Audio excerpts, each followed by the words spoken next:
Assalamualaikum warahmatullahi wabarakatuh. A'udzu billahi minasyaitonir rajim. Bismillahirrahmanirrahim. Alhamdulillahirabbil alamin. Hamdan yu'affi ni'amahu wa yukafi mazidah. Ya Rabbana lakal hamdu kama yanbaghi li jalali wajhika wa li 'azimi sultanik. Allahumma shalli ala sayyidina Muhammad. Bismillahirrahmanirrahim.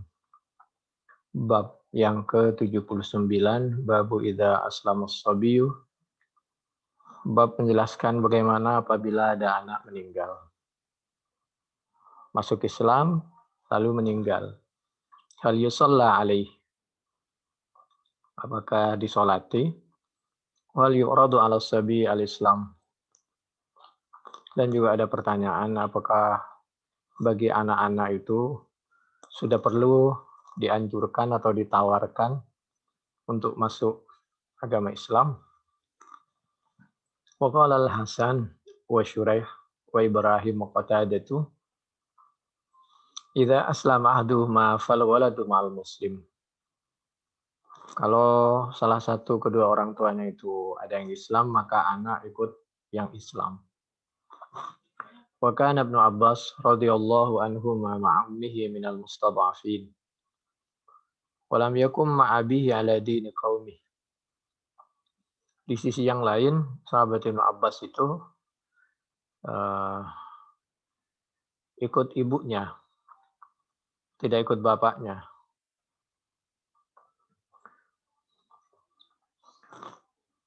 Waktu itu.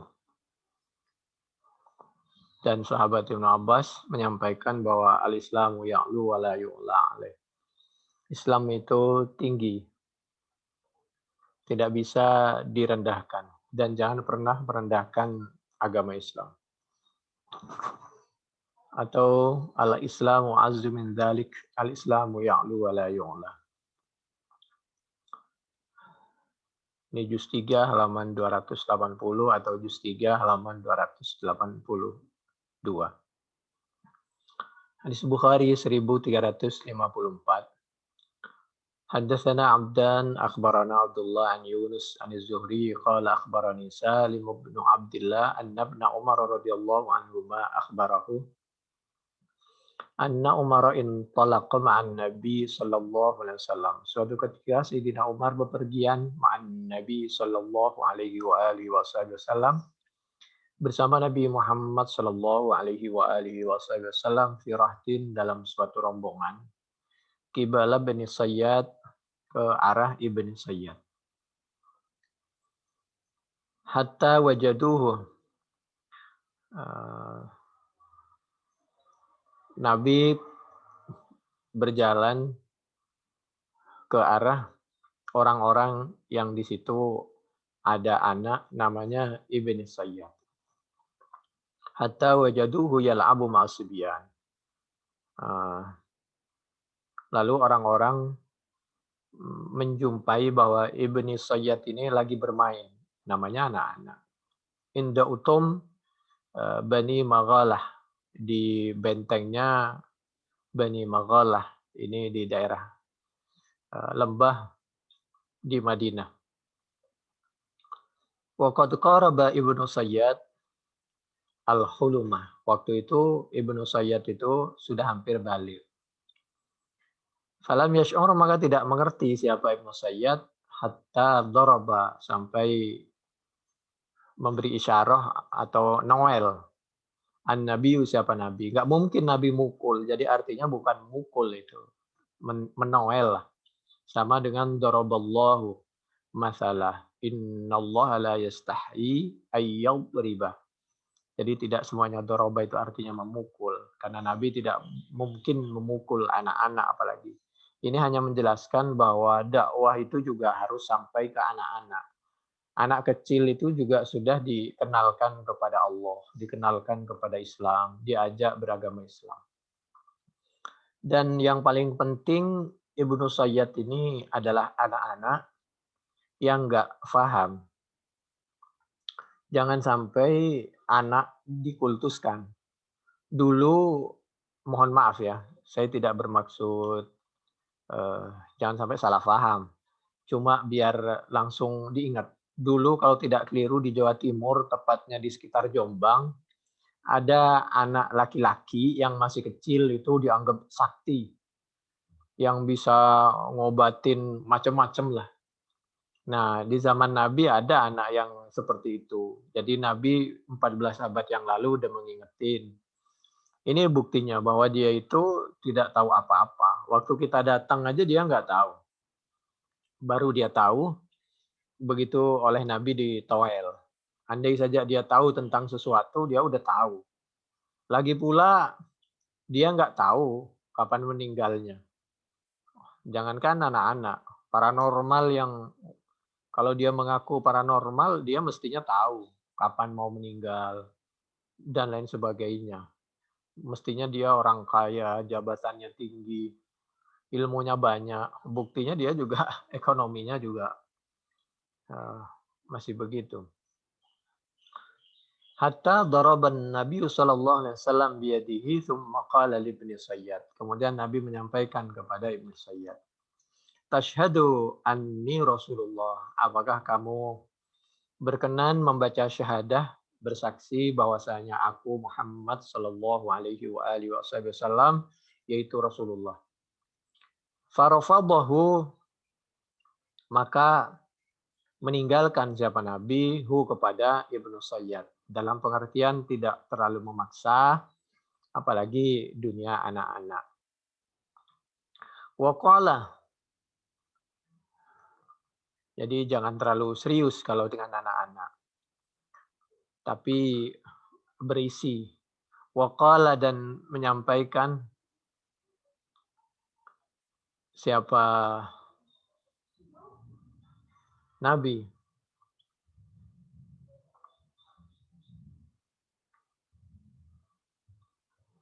Amantu billahi wa bi rusulih. Kalau saya sendiri, saya beriman kepada Allah dan kepada utusannya. Faqala, maka menyampaikan siapa Nabi lahu kepada Ibnu Sayyad. Mada tara? Bagaimana pendapat kamu, wahai Ibnu Sayyad?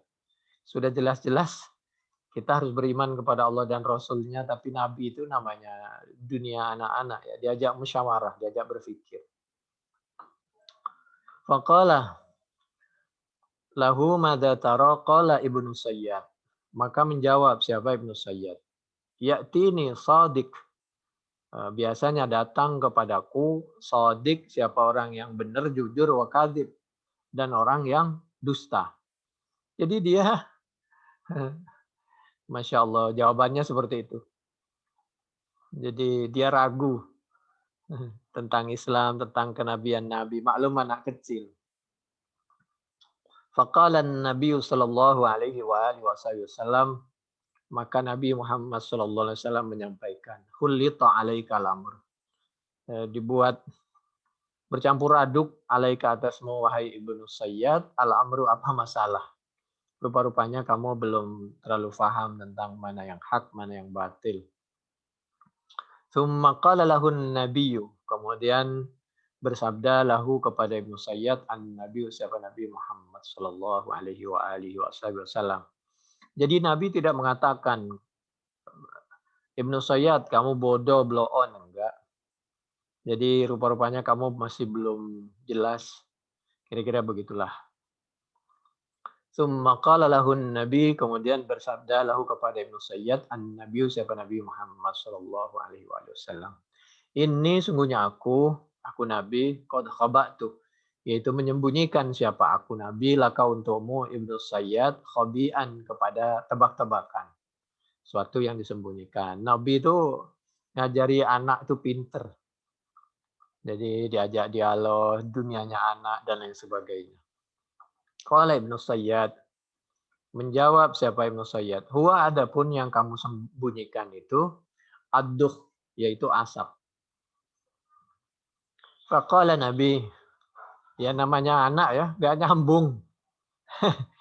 Begitulah. Tapi kewajiban kita tetap mendoakan, memberi contoh yang baik, sabar, mendidik, dan memberi contoh yang baik kepada anak-anak.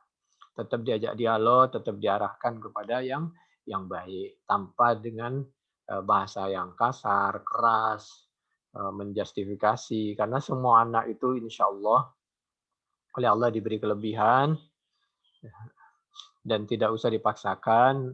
Yang penting tugas kita hanya mengarahkan, baik orang tua atau guru memberikan pilihan.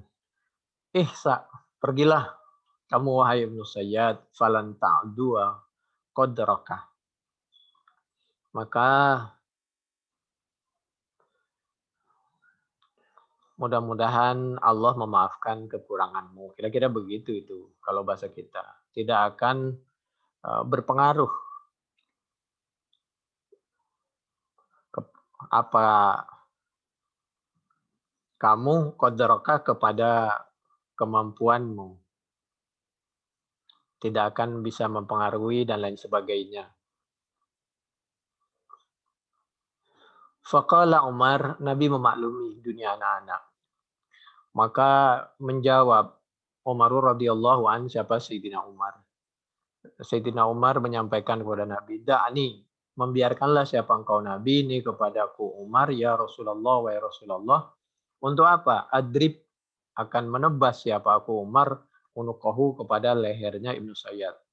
Lalu Nabi menjawab ketika Sayyidina Umar mau menghukum dengan tegas, sudah tidak beriman, belum beriman, bahasanya kurang sopan dan sebagainya. Nabi menyampaikan, Nabi itu membuat situasi tenang. Faqala Nabi sallallahu alaihi wasallam, "Iyakunhu falan tusallata alaih." Jangan Umar, jangan. Andai saja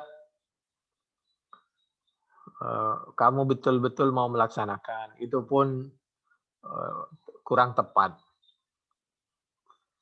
Kalau bahasa kita,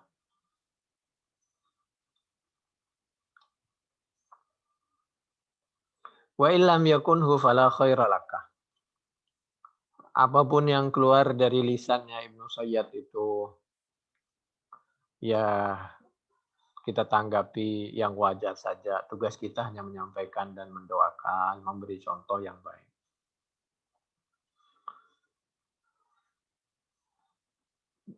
Wa illam yakunhu fala khaira laka. Andai saja dia orang baik, ya apalagi kita tidak boleh mengganggu. Andai saja dia tidak baik, maka nggak ada gunanya kita menyakiti anak-anak. Fala khaira laka fi qatlih. Ini Bukhari ya. 1354, 3055, 6173, 6618. Jadi menyekolahkan anak itu perlu di lingkungan pendidikan, apalagi zaman seperti sekarang ya. Dengan keberadaan COVID itu bisa saja anak itu sekolah jarak jauh atau sekolah kepada sekolahan yang dekat atau sekolah kepada orang tuanya atau sekolah yang terserah lah. Pokoknya intinya itu gimana caranya pendidikan sekarang itu berubah menjadi pendidikan yang bernuansa penguasaan teknologi, penambahan keahlian, baik di dalam pelajaran umum, baik pelajaran agama, jadi fokus kepada keahlian anak dan langsung to the point kepada pelajaran yang pokok-pokok sehingga anak tetap mendapatkan ilmu yang mohon maaf banyak tapi tidak memberatkan, tapi dia tetap punya keahlian yang tinggi. Misal diajarkan berdagang, lalu kalau pergi ke pasar membeli apa, lalu dijual di rumahnya, dibuat produk apa. Kalau dia praktek, misal praktek baca Quran, praktek baca kitab, praktek bagaimana menguasai kitab, tiba-tiba keluarganya, orang tuanya nggak ada, dan semuanya. Jadi sifatnya itu penguasaan dan keahlian.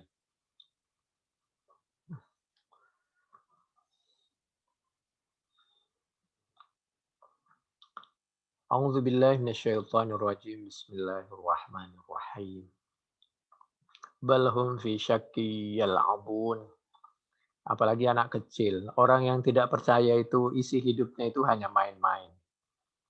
Fartaqib yauma ta'tis sama'u bidukhanin mubin. Tunggulah ya. Orang-orang yang ragu kepada kebenaran Islam, syariat Islam, Allah dan Rasul-Nya, ya pada saatnya akan terjadi yang namanya pensiun, kematian. Dukhan itu kabut. Ada yang mengartikan Tuhan itu kiamat, kematian, ada yang mengartikan kelemahan, musibah, karena dulu orang Quraisy itu akibat tidak percaya kepada Nabi, kepada Al-Quran dan As-Sunnah, akibat mengganggu Nabi dan para sahabat, akhirnya dia tertimpa semacam kekeringan, musibah. Musibah itu bisa kekeringan, kemarau, atau banjir, atau gempa, atau mohon maaf kebakaran, atau sepertinya tenang. Tapi hidupnya tidak tenang di rumah, di jalan, di suatu masyarakat, di suatu negara. Itu berarti ada yang konslet itu. Nah, dulu terjadi kelaparan di zaman Abi Sufyan. Waktu itu Abi Sufyan belum beriman. Jadi pengertian ad-dukhan ini banyak ya. Berikutnya 1355. Intalaqa ba'da dzalika Rasulullah sallallahu alaihi wasallam wa Ubay bin Ka'ab ila an-nakhli allati fiha Ibnu Sayyad wa huwa yahtal ay yasma'a min Ibnu Sayyad say'an qabla ay yarahu Ibnu Sayyad fara'ahu an-nabiy sallallahu alaihi wasallam wa huwa muttaji'un ya'ni fi qatifah lahu fiha ramzah aw zamrah. Fara'at ummu ibni Sayyadin Rasulullah sallallahu alaihi wasallam wa huwa yattaki bi judu'in nakhli faqalat li ibni Sayyad ya Saf wa huwa ismu ibni Sayyad hadha Muhammadun sallallahu alaihi wasallam fa fara ibnu Sayyad faqala an-nabiy sallallahu alaihi wa alihi wasallam law tarakathu bayyana wa qala Syu'aib fi hadithi farfasahu ramramah au zamzamah wa qala Ishaq al-Kalbiyu wa uqail ramramah wa qala Ma'mar ramzah. Sama aja itu isinya. Sekarang 1356. Menurut sahabat Anas radhiyallahu anhu qala kana ghulamun yahudiyun. Dulu Nabi punya pembantu. Jadi punya pembantu, punya pegawai beda agama itu boleh. Sebenarnya yang tidak boleh kecuali darurah umat Islam menjadi pegawai atau pembantunya orang non-Islam. Kecuali darurah. Jadi umat Islam itu harus menguasai ekonomi, harus menguasai negara. Umat Islam nggak boleh di bawah sebenarnya. Jadi itu yang dimaksud al-Islamu ya'lu wa la yu'la. Umat Islam harus bangga dengan Islamnya. Karena gulamun Yahudiyun yakhdumun Nabi sallallahu alaihi wasallam. Dulu pembantu Nabi, ini anak kecil, karena dititipkan kepada Nabi, ya Nabi sebenarnya tidak menganggap pembantu. Oleh Nabi itu semuanya dimuliakan. Cuman bahasanya sebenarnya memang pembantu. Tapi Nabi nggak pernah menyebut dan menganggap sebagai pembantu. Oleh Nabi semuanya dianggap anak. Tidak dibedakan. Lalu anak yang masih kecil yang membantu Nabi, yang dititipkan oleh orang tuanya ini.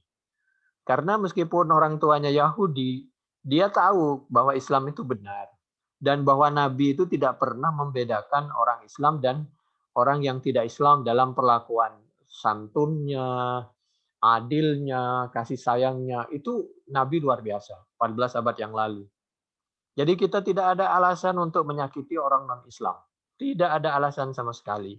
Kecuali apabila mereka berkhianat, misal menginjak-injak Islam dan harga diri umat Islam.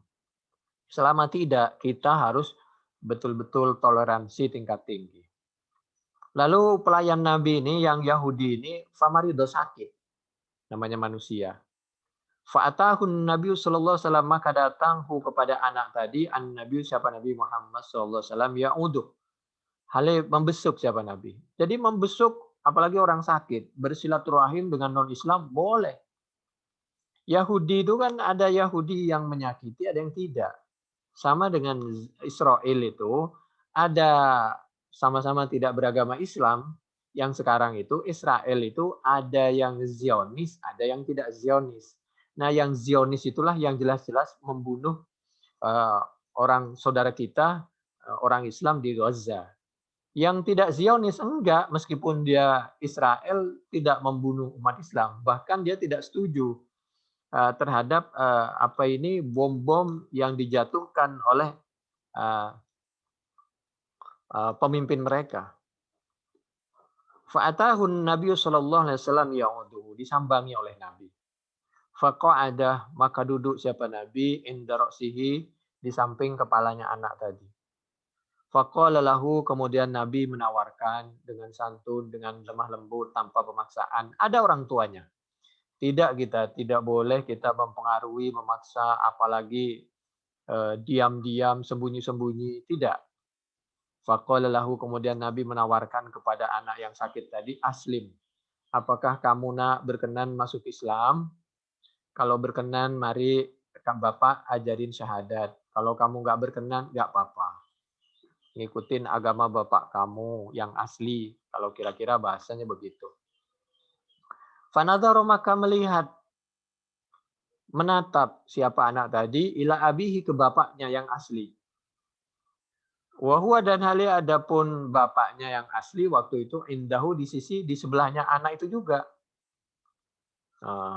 Faqala, maka menyampaikan siapa bapaknya yang asli lahu kepada anak tadi, taatlah siapa kamu nak Abul Qasim, kepada Abul Qasim. Maksudnya kepada Nabi Muhammad sallallahu alaihi wa alihi wasallam. Akhirnya karena diizinkan oleh bapaknya, anak itu langsung fa'aslama, senyum dan masuk Islam. Artinya, ya silahkan jabarin sendiri ya, bagaimana dakwah perjuangan Nabi, awalnya disayang sampai sakitnya disayang, lalu sebagai perjuangan terakhir kalau mau ya silahkan masuk Islam, kalau nggak mau nggak apa-apa. Jadi akhirnya karena orang tuanya yang asli itu melihat kebaikan, kebenaran Islam, kebaikan Nabi, dan anaknya mau dan lain sebagainya, masuk Islam itu anak. Itu Bukhari 1356. Fakharajan Nabi sallallahu alaihi wasallam wa huwa yaqul, kemudian Nabi bangga sekali, Nabi berdoa, alhamdulillahilladzi, segala puji bagi Allah, alladzi, yang anqadha, menyelamatkan siapa Allah, hu, kepada anak tadi, minan nari, dari api neraka. Jadi Nabi itu tidak bertepuk dada bahwa keberhasilan mengislamkan orang itu atas hasilnya, tapi itu atas petunjuk dari Allah Subhanahu wa taala, sehingga anak itu dimudahkan untuk menerima kebenaran Islam, untuk masuk Islam. Termasuk 5.657. Lalu menurut sahabat Ibn Abbas 1357, kuntu ana wa ummi minal mustad'afin, ana minal wildan wa ummi minan nisa. Dulu kami berada di situasi dan kondisi yang lemah dan dilemahkan, tapi tetap saja kami berpegang teguh dan bangga kepada Islam. Coba bayangkan ya, dulu itu kalau beragama Islam siksaan luar biasa. Tapi sekarang justru tidak ada siksaan, kita kurang bangga dengan Islam. Itu Bukhari juga di samping 1357, 4587 sampai 4597. Lalu Bukhari 1358. Menurut Ibnu Syihab, yusalla ala kulli maulid mutawaffah wa in kana li ghayyah. Kalau anak meninggal itu tetap harus disolatin, kecuali jelas-jelas anak itu agamanya berbeda. Meskipun anak itu misal, mohon maaf ya, di luar dugaan itu anak zina. Karena yang salah bukan anaknya, tapi orang tuanya. Min ajli annahu wulida ala fitratil Islam. Karena setiap manusia itu dilahirkan dalam keadaan bersih, fitrah. Tapi yang membuat dia tidak bersih itu lingkungan, kedua orang tuanya, pendidikan. Gitu. Jadi kita mesti mencarikan pendidikan, lingkungan yang bagus. Apalagi di zaman seperti sekarang ini ya. Kita mesti memikirkan kesehatan anak kita, lingkungan pendidikan anak kita, dipikirin dari semua arah. Jadi dijaga kesehatan, keselamatannya, tapi bagaimana pendidikan itu tetap masuk gitu. Dengan cara kita, dengan cara gurunya, atau dengan sebenarnya begini ya. Pendidikan yang kalau mampu, yang wajib memberikan pendidikan itu orang tuanya. Tapi kalau kedua orang tuanya atau salah satunya nggak bisa mewariskan ilmu, mendidik, membuat dia pintar umum dan agama dan teknologi, saudaranya juga nggak bisa, maka dititipkan biasanya di sekolah, di pesantren. Tapi kalau keluarganya bisa, ya bolehlah dididik sendiri dan lain sebagainya. Lalu disesuaikan dengan keinginan anak. Jadi kalau udah begitu, eh, guru dan orang tua itu memberikan keluasan, kelonggaran, pilihan kepada anak didik kita. Nah, sambil melihat bagaimana takdirnya Allah. Jadi jangan pernah kita memaksakan, tugas kita hanya mendoakan, memberi contoh, dan memberikan alternatif dan saran-saran dan pengarahan. Tidak boleh kita memaksakan berlebihan dan kecewa dan tidak mendukung terhadap kesukaan anak, kecuali yang disukai itu sesuatu yang tidak diridhoi oleh Allah Subhanahu wa taala dan Rasul-Nya. Berikutnya, yusalla ala kulli mauludin mutawaffa wa in kana li ghayyah min ajli annahu wulida ala fitratil Islam. Yadda'i abawahu al-Islam aw abuhu khassah wa in kanat ummuhu ala ghairil Islam. Idza istahalla sarikhan sulli alaihi. Seorang bayi lahir lalu teriak gitu, langsung meninggal. Ah, berarti dia disolatin karena pernah hidup. Kecuali kalau lahir memang tidak bernafas sama sekali. Ya, enggak disolatin. Wala yusalla ala man la yastahillu min ajli annahu sik. Sama dengan keguguran itu. Kalau enggak bernafas sama sekali atau enggak teriak sama sekali. Kenapa anak itu suka menangis kalau pertama lahir? Karena tempatnya berbeda, lingkungannya berbeda. Anginnya berbeda, panasnya berbeda, dinginnya berbeda. Tentu dia tenang sekali waktu berada di kandungan ibunya. Karena langsung makanan, pendingin, tempat segala macam itu dari Allah Subhanahu wa taala. Dijamin makanannya langsung ke pusatnya, ke perutnya. Sedangkan kalau di dunia dia harus makan melalui lisan dan lain sebagainya. Bagaimanapun ciptaan dari Allah itu memang lebih. Apalagi besok di surga. Minuman minuman yang ciptaan Allah tanpa pengawet, pewarna itu lebih bagus. Seperti air kelapa, air jeruk, dan lain sebagainya. Beda dengan makanan dan minuman ciptaan manusia, produk manusia. فإن أبا هريرة رضي الله عنه كان يحدث قال النبي صلى الله عليه وسلم ما من مولود إلا يولد على الفطرة فأبواه يهودانه أو ينصرانه أو يمجسانه كما تنتج البهيمة بهيمة جمعاء هل تحسون فيها من جدعاء ثم يقول أبو هريرة رضي الله عنه فطرة الله التي فطر الناس عليها. Itu Ar-Rum 30. Jadi Bukhari 1358 itu menjelaskan bahwa anak itu pada dasarnya dilahirkan dalam keadaan bersih dan suci, kemampuannya sama.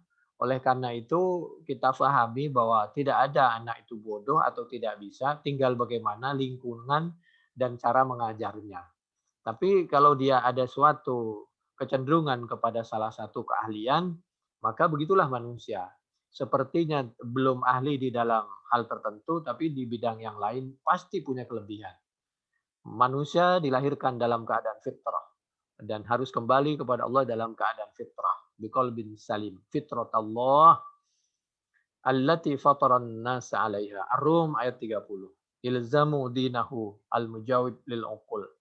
Karena agama Islam itulah, syariat Islam itulah yang sesuai, yang diridhoi oleh Allah dan sesuai dengan akal sehat manusia. Berikutnya 1359, sama aja itu.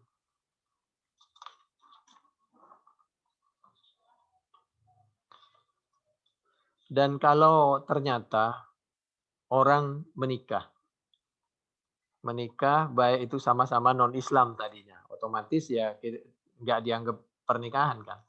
Atau setelah menikah ternyata ada yang masuk Islam. Maka kalau ada yang masuk Islam di antara pasangan itu, batallah pernikahannya. Karena yang satu Islam, yang satu tidak Islam. Jadi batal pernikahannya, karena pernikahan itu kalau Islam melalui KUA, kalau tidak Islam itu kan catatan sipil. Jadi tidak ada kawin campuran itu, beda agama itu.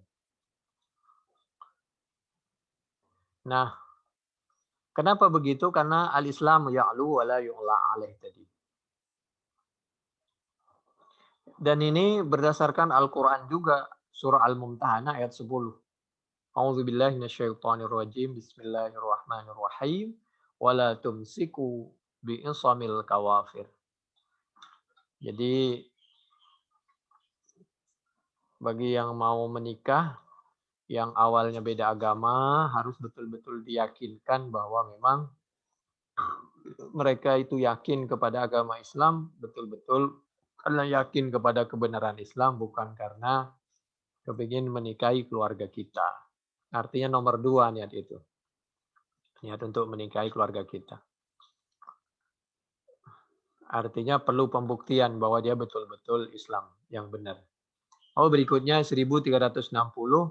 Lamma hadarat Abu Talib al-wafatu ja'ahu Rasulullah SAW fawajadah indahu Abu Jahl bin Hisham wa Abdullah ibn Abi Umayyah ibn al-Mughirah. Qala Rasulullah sallallahu alaihi wasallam li Abi Talib, ya ammi, qul la ilaha illallah kalimatan asyhadu laka biha indallah. Faqala Abu Jahal wa Abdullah ibn Abi Umayyah, ya Abu Talib, atarghabu am millati Abdul Muttalib? Falam yazal Rasulullah sallallahu alaihi wasallam ya'riduha alaihi wa ya'udan bitilkal maqalah hatta qala Abu Talib akhira ma kallamahum wa ala millati Abdul Muttalib wa aba ayyaqula la ilaha illallah. Faqala Rasulullah sallallahu alaihi wasallam, ama wallahi la astaghfiranna laka ma lam anha anka. Fa anzalallahu ta'ala fi ma kana lin nabi At-Taubah ayat 113. Tapi ayat ini, penjelasan ini banyak pemahamannya. Jadi ada yang mengatakan ini sebagai dalil bahwa paman Nabi yang bernama Abu Talib itu wafatnya tidak kedengeran syahadatnya. Ada yang memang dia sudah masuk Islam, tapi karena menjaga harga dirinya yang ada di sekitarnya, tidak dikeraskan syahadatnya. Tapi yang jelas beliau ini waktu hidupnya Abu Talib ini selalu membantu perjuangan Nabi Muhammad Shallallahu Alaihi Wasallam, menjaga apa itu dari pembunuhan orang kafir. Bahkan ketika di lereng gunung, ketika Nabi itu tidak dikasih makanan dan tidak boleh ada makanan yang masuk ke lereng gunung itu, maka Abu Talib yang juga menemani. Dan apalagi dihubungkan illa man ukriha wa qalbuhu mutmainnum bil iman. Apabila orang dipaksa atau khawatir dibunuh dan lain sebagainya, maka ketika dia dipaksa, dia tidak menjelaskan kalimat syahadatnya, maka tidak apa-apa. Yang penting hatinya. Jadi masih banyak lagi, termasuk itu mungkin takiyah yang benar ya daripada dibunuh. Bukan takiyah yang lain. Wa ma kunna mu'adzibina hatta nab'atsa rasula. Bagaimana hubungannya dengan kedua orang tua Nabi? Apalagi kedua orang tua Nabi, kan jelas-jelas waktu itu Islam belum disampaikan kepada beliau. Orang itu yang mendapatkan hukuman kalau sudah disampaikan tapi masih dilanggar. Ini hukum yang pasti ya, bukan hukum yang furuk-furuk, masalah tidak masalah pokok yang orang berbeda. Nah, lebih baik yang kayak begini kita tidak ikut berlebihan memahami harapan kita beliau betul-betul beragama Islam meskipun syahadatnya tidak ditampakkan, dan kalau ada kekurangan mudah-mudahan kekurangannya sudah dimaafkan oleh Allah Subhanahu wa taala sehingga semuanya masuk Islam. Apalagi ini kepada sahabat Nabi kita begitu. Apalagi kepada keluarga Nabi Muhammad Sallallahu Alaihi Wasallam, keluarga Sayyidina Ali, karramallahu wajhah atau radhiyallahu an dan lain sebagainya. Tilka ummatun qad khalat laha ma kasabat wa lakum ma kasabtum wa la tusaluna amma kanu ya'malun. Jadi ada di antaranya Al-Isra surah yang ke-17 ayat 15. Jadi di dalam Al-Baqarah masuk juz 2 itu terakhir itu disampaikan kalau urusan orang lain lebih baik kita jangan menilai yang tidak-tidak, lebih baik kita husnudzon. Yang kami sampaikan di sini boleh dicek di dalam kitab Fathul Bari juz 3 halaman 280 sampai 285 dari kanan sampai kiri. Lalu kita lihat bagaimana nasihat dari Allah Subhanahu wa taala. Mari kita jaga kesucian lisan pikiran kita kalau menyangkut orang lain agar kita betul-betul bisa terhindar dari hal-hal yang kurang baik lah. Dosa kita banyak. A'udzubillahi minasyaitonirrajim. Bismillahirrahmanirrahim.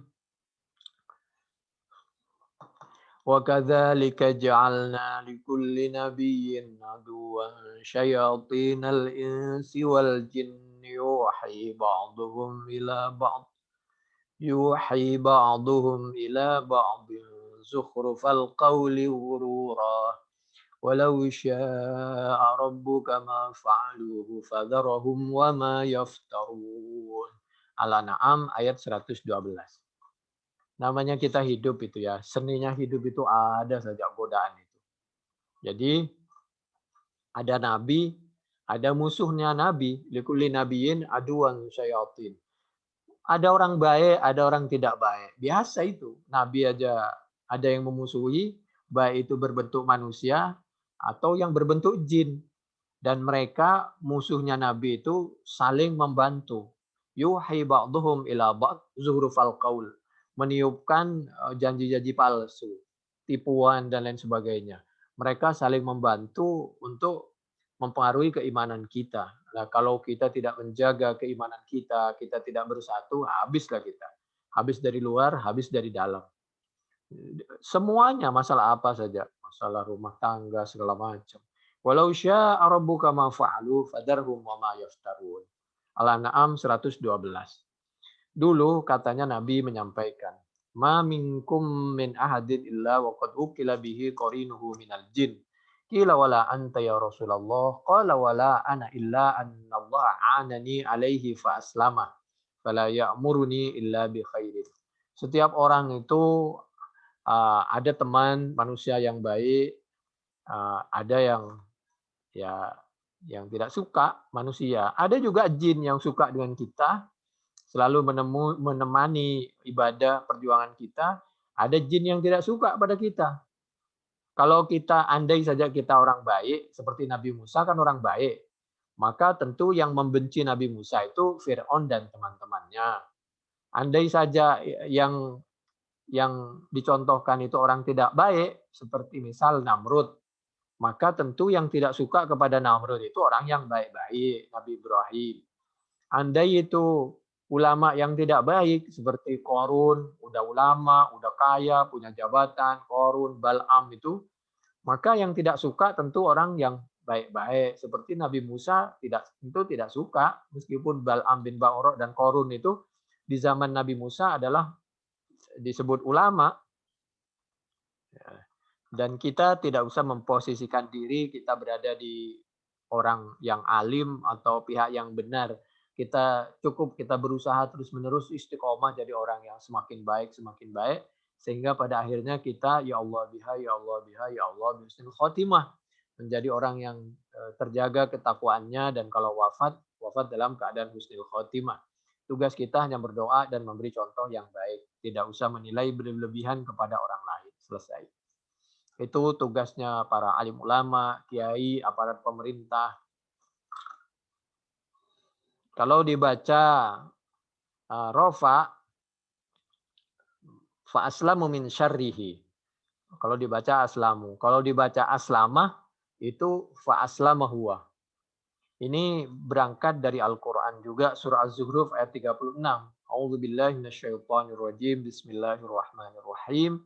Wa may ya'shu an dzikrir rahman nuqayyid lahu syaitanan fahuwa lahu qarin. Bahwa manusia itu punya qarin. Qarin itu teman. Jadi teman itu ada teman yang mempengaruhi kepada kebaikan, ada yang mempengaruhi kepada sesuatu yang tidak baik. Az-Zukhruf ayat 36. Ya Abadzar hal ta'awwadta billahi min syarri syayatinil insi wal jin? Qala qultu ya Rasulullah wa hal lil insani min syayatin? Qala na'am huwa syarrun min syayatinil jin. Wa qala Malik ibnu Dinar inna syaitanal insi asyaddu alayya min syaitanil jin wa dzalika anni idza ta'awwadtu billahi dhahaba anni syaitanul jin wa syaitanul insi yaji'uni fayajurruni ilal ma'asi iyanan. Jadi wa sami'a Umar ibn al-Khattab radhiyallahu anhu imra'atan tunshad innan nisaa rayyahin khuliqna lakum wa kullukum yashtahi syammar rayyahin. Fa'ajabaha Umar radhiyallahu an innan nisaa syayatin khuliqna lana na'udzubillahi min syarri syayatin. Jadi intinya manusia itu yang menggoda bisa berbentuk manusia, bisa berbentuk jin. Tapi godaan manusia itu lebih dahsyat. Kenapa? Godaan jin itu kalau dibacain Al-Quran dia kabur. Hilang dia, hancur, rusak. Tapi kalau manusia dibacain ayat kursi, ada kalanya yang menggoda kita itu mempengaruhi kita kepada kemaksiatan itu lebih hafal dari kita ayat kursinya. Ini yang kami ceritakan bila bisa dicek di dalam Muslim 2814, Ahmad juz 1 halaman 385 atau yang 265. Kalau Ahmad juz 5 yang halaman 265. Ad-Darimi juz 2 halaman 306. Kalau An-Nasai juz 8 halaman 275. At-Tabari 13.772 sampai 13.773 hadis dari sahabat Abi Dzar. Yang kami sampaikan ini bisa dicek di dalam tafsir Al-Qurtubi ya. Juz 7 halaman 60 di sebelah kanan bawah sampai 65. Banyak godaan itu ya, seperti dulu kamu itu bangkai dimakan. Ya, barang hewan yang meninggal di laut, bangkai ikan dimakan. Sedangkan yang, mohon maaf, begini ceritanya. Mohon maaf, itu hewan, misal kambing, sapi ya, karena beda kalau bangkai ikan. Halal itu, kecuali kalau bangkai ikan itu meninggal bukan karena meninggal asli, tapi yang bagus yang masih hidup. Misal dia meninggal karena kena pengawet, pewarna, pemutih, maka haram. Karena khawatir barang-barang kimianya itu masuk kepada kita. Tapi kalau barang hidup seperti ayam, kambing, itu kan halal setelah dipotong. Kata mereka yang menggoda kita umat Islam, kamu itu yang kamu potong menjadi meninggal itu hewan, kamu makan. Tapi yang ayam yang meninggal dibunuh oleh Allah, ayam bangkai mati, kamu enggak makan. Jadi kita ini diajak berpikir rancu ada kalanya. Lalu disampaikanlah oleh Allah, kalau yang hewan seperti ayam meninggal nggak boleh dimakan. Karena dia pada dasarnya biasanya masih hidup, kecuali kalau ada penyakit atau sakit. Karena ada penyakit atau sakit, kalau dimakan oleh manusia, khawatir penyakitnya itu kemakan oleh manusia. Itu diantaranya. Jadi kita ini harus punya pendirian dan punya prinsip. A'udzubillahi minasyaitonirrajim. Bismillahirrahmanirrahim. Wa in tuti aktsara man fil ardi yudilluka an sabilillah iyattabi'una illa dhanna wa inhum illa yakhrusun. Inna rabbaka huwa a'lamu may yadhillu an sabilihi wa huwa a'lamu bil muhtadin. Ini kalau penafsiran dari Ahlus Sunnah wal Jamaah seperti tadi. Jadi perbedaan antara orang Islam dengan orang musyrik, orang kafir, orang Yahudi, orang Nasoro. Tapi kalau ayat ini Al-An'am 117, terjemahan menurut teman-teman kita yang ingkar sunnah, ini diarahkan kepada hadis dan tafsir.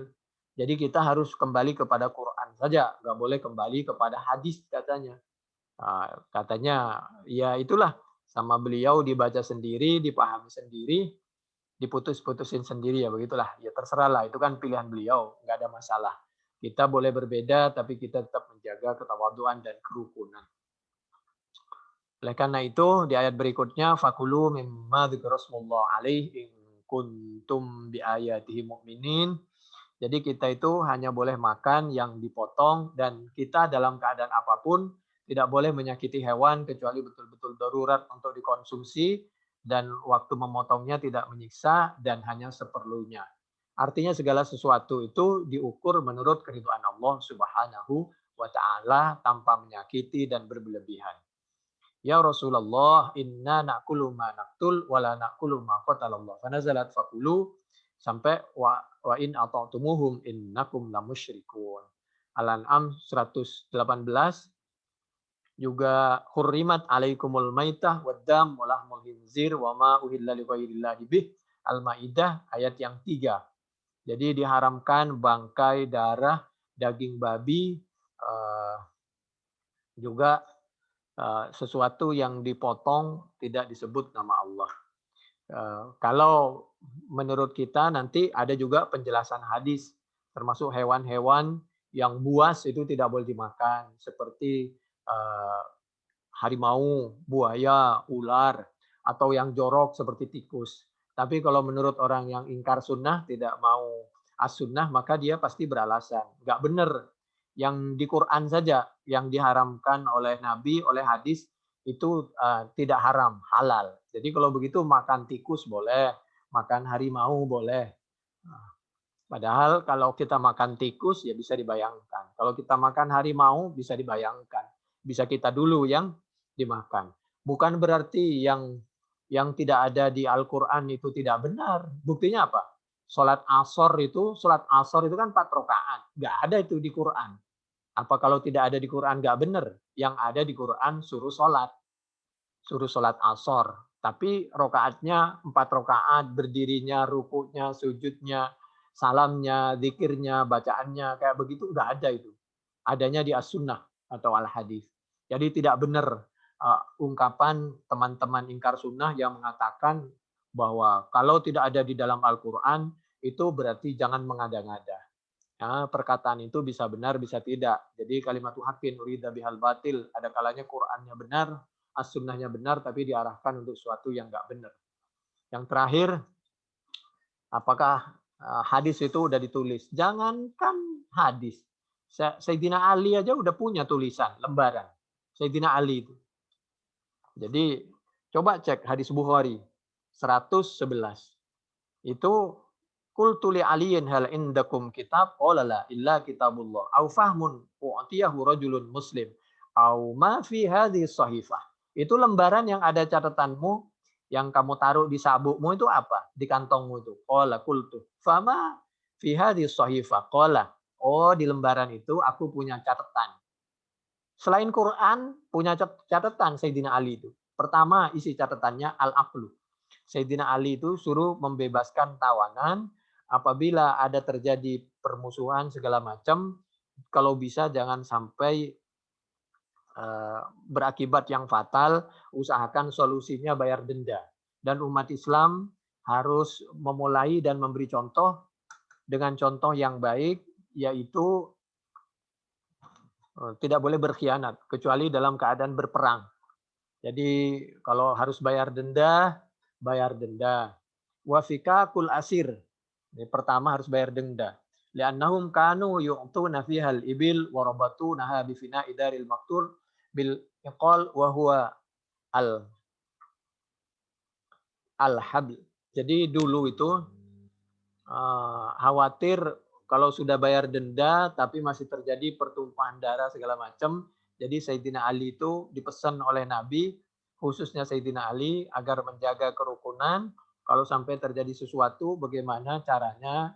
Jangan sampai ada pengkhianatan. Kalau harus bayar denda, dan setelah terjadi denda, jangan sampai ada pembunuhan lagi, permusuhan lagi. Berikutnya, tulisan yang ada di kertas Sayyidina Ali, Fikakul asir. Sayyidina Ali itu diarahkan oleh Nabi agar melepaskan tawanan politik. Karena orang kafir Quraisy, Yahudi, segala macam itu terlalu banyak atau khawatir umat Islam itu ada yang ditawan. Yang dicari-cari kesalahannya, lalu ditawan, dihukum, apalagi diusir atau dibunuh. Jadi pesan Nabi kepada Sayyidina Ali agar umat Islam itu diselamatkan harga dirinya, nyawanya, hartanya. Jangan sampai ada umat Islam dihukum, harus dilepaskan. Kecuali yang jelas-jelas misal umat Islam membunuh dan dosa-dosa yang besar itu. Ini Sayyidina Ali itu pesan seperti itu tentu berangkat dari Al-Quran. Pesan dari Nabi dan berangkat dari Al-Quran surah Thaha ayat 47. A'udzubillahi minasyaitonirrajim. Bismillahirrahmanirrahim. Fa'arsil ma'ana bani Israil wala tu'adzibhum.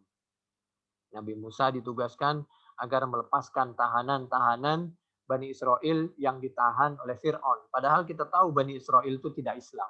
Tapi apabila umat Islam, pertama umat Islam harus punya kekuasaan. Kalau punya kekuasaan, jangankan umat Islam. Umat yang tidak Islam pun harus kita selamatkan dari penistaan, dari penghinaan. Jadi sampai non-Islam pun harus kita lepaskan dari tahanan. Jadi nggak boleh kita ada tahanan politik hanya karena beda pendapat, beda pilihan, beda partai, hanya karena memberikan saran, lalu dicari-cari kesalahannya, lalu dituntut, lalu diadili, tidak puas, lalu masih banding tujuannya untuk memperberat hukumannya, tidak boleh. Apalagi sesama anak bangsa, apalagi sama umat Islam. Apalagi yang kita tuntut itu masih ada keturunan keluarga Nabi. Janganlah. Jadi kita ini anggaplah orang Jawa, pribumi Indonesia harus sayang kepada orang Arab juga sebaliknya. Berikutnya pesan yang ditulis dalam kertasnya Sayyidina Ali, wala yuqtalu muslimum bikafir. Jangan sampai orang Islam itu dibunuh hanya karena punya kasus dengan orang kafir. Jangan sampai mengorbankan umat Islam. Umat Islam itu meskipun satu nyawa, tapi nyawanya satu umat Islam itu lebih berharga dari kota Mekah, dari bulan Ramadan, dari bulan-bulan yang haram seperti Muharram, Dzulqa'dah, Dzulhijjah, Rajab, dan lebih mulia dari Mekah, Madinah, dan lebih mulia dari kemuliaan Ka'bah. Itulah nyawa umat Islam. Quran saja diinjek-injek kita marah, nggak boleh, apalagi harga dirinya umat Islam. Ini hadis Bukhari 1870, 3047, 3172, 3179, 6755 sampai 6915, 7300. Jangankan hadis, Sayyidina Ali aja punya catatan sendiri. Gitu. Demikian, ini boleh dicek dalam Fathul Bari juz 1 halaman 271 di sebelah kiri bawah sampai 273 di sebelah kiri bawah. Demikian, mudah-mudahan bermanfaat. Kurang lebihnya kami mohon maaf. Apabila ada saran silahkan tulis di kolom komen. Subhanakallahumma bihamdik nasyhadu an la ilaha illa anta nastaghfiruka wa natubu ilaik. Assalamualaikum warahmatullahi wabarakatuh.